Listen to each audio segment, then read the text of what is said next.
ओम शांति। कल क्या होगा?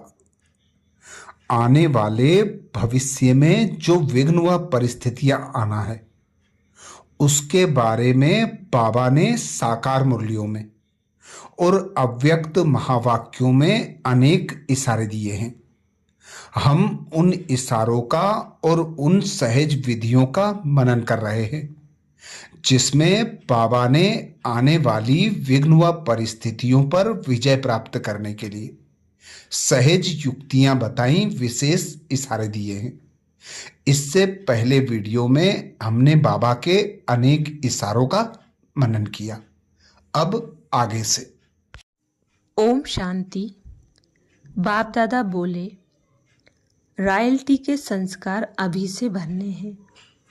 ऐसे नहीं सोचना कि अभी कुछ समय तो पड़ा है, इतने में विनाश तो होना नहीं है। ये नहीं सोचना, विनाश अचानक होना है। आप लोग भी ब्राह्मण कैसे बने? अचानक ही संदेश मिला, प्रदर्शनी देखी, संबंध संपर्क हुआ, बदल गए। क्या सोचा था कि इस तारीख को ब्राह्मण बनेंगे? अचानक हो गया ना, तो परिवर्तन भी अचानक होना है। आपको पहले माया और ही अलवेला बनाएगी। सोचेंगे कि हमने तो 2000 सोचा था, वह भी पूरा हो गया, अभी तो थोड़ा रेस्ट कर लो। पहले माया अपना जादू फैलाएगी, अलबेला बनाएगी। किसी भी बात में, चाहे सेवा में, चाहे योग में, चाहे धारणा में, चाहे संबंध में, ये तो चलता ही है, ये तो होता ही है। ऐसे माया पहले अलबेला बनाएगी, फिर अचानक विनाश होगा। फिर नहीं कहना कि बाप दादा ने सुनाया नहीं, ऐसे भी होता है क्या? इसलिए पहले ही सुना देते हैं। अलबेले कभी भी किसी भी बात में नहीं बनना, चारों ही सब्जेक्ट में अलर्ट। अभी भी कुछ हो जाए तो अलर्ट। उस समय नहीं कहना, बाप दादा अभी आओ, अभी साथ निभाओ, अभी थोड़ी शक्ति दे दो। उस समय नहीं देंगे। अभी जितनी शक्ति चाहिए, जैसी चाहिए, जमा कर लो। सबको खुली छुट्टी है। पेपर के समय टीचर व प्रिंसिपल मदद नहीं करता। ये महावाक्य 23 फरवरी 1997 के थे। आगे बाबा बोले, आजकल के समय और सरकमस्टांस के प्रमाण अंतिम सेवा यही मनसा या मनोबल की सेवा है। इसका अभ्यास अभी से करो। चाहे वाणी द्वारा या संबंध संपर्क द्वारा सेवा करते हो, लेकिन अब मनसा सेवा का अभ्यास अति आवश्यक है। साथ साथ अभ्यास करते चलो। यह मनसा सेवा वही रंगत दिखाएगी जो स्थापना के आदि में बाप की मनसा द्वारा रूहानी आकर्षण ने बच्चों को आकर्षित किया, और मनसा सेवा के फलस्वरूप अभी भी देख रहे हो। वही आत्माएं अब भी फाउंडेशन है। ड्रामा अनुसार यह बाप की मनसा के आकर्षण का सबूत है, जो इतने पक्के हैं। तो अंत में भी अभी बाप के साथ आपकी भी मनसा आकर्षण, रूहानी आकर्षण से जो आत्माएं आएंगी, वह समय अनुसार समय कम, मेहनत कम और ब्राह्मण परिवार में वृद्धि करने के निमित्त बनेंगी। वही पहले वाली रंगत अंत में देखेंगे। जैसे आदि में ब्रह्मा बाप को साधारण न देख कृष्ण रूप में अनुभव करते थे। साक्षात्कार अलग चीज है, लेकिन साक्षात स्वरूप में कृष्ण ही देखते थे। अंत के समय आप बच्चे भी आत्माओं के आगे साक्षात देवी देवता दिखाई देंगे। वह समझेंगे ही नहीं कि यह कोई साधारण है। वही प्रत्यक्षता का अनुभव करेंगे। तब बाप सहित आप सभी बच्चों की प्रत्यक्षता का पर्दा खुलेगा। ये महावाक्य 13 नवंबर 1997 के थे। आगे बाप दादा कहते, घबराओ नहीं, यह कैसे होगा?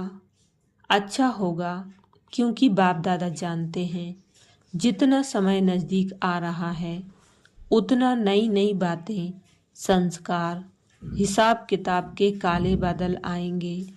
यहाँ ही हिसाब किताब चुकतू होना है। कई बच्चे कहते हैं लेन देन, कई बच्चे कहते हैं कि दिन प्रतिदिन ऐसी बातें बढ़ती क्यों हैं?